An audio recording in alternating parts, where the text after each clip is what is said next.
સુરતમાં ઉત્તરાયણની રજા નેચર પાર્કને ફળી છે।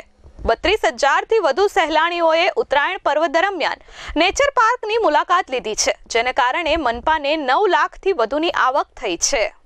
સુરતના શહેરીજનોને મનોરંજન પૂરું પાડવા માટે મનપાએ સરથાણા ખાતે નેચર પાર્ક બનાવ્યું છે।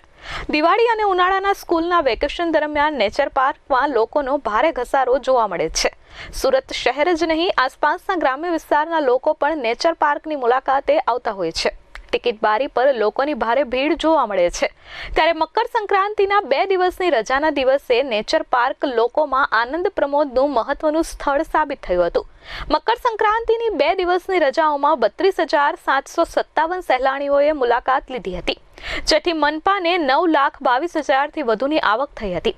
જોકે એક સાથે નેચર પાર્કમાં જનમેદની ઉમટી પડતા મનપાના સિક્યુરિટી સ્ટાફને પણ ભારે મુશ્કેલીઓનો સામનો કરવો પડ્યો હતો। આ સાથે ટિકિટ બારી પર પણ લોકોનો ભારે ઘસારો જોવા મળ્યો હતો।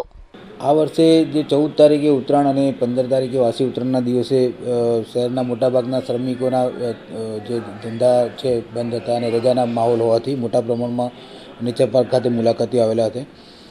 જો ટોટલ મુલાકાતની સંખ્યા જોઈએ તો આ વર્ષે 2 દિવસમાં 33,075 મુલાકાતીઓ આવેલા હતા અને એની પ્રવેશ ટિકિટની આવક પેટે 9,30,000 રૂપિયા જેટલી કોર્પોરેશનની આવક થયેલી છે।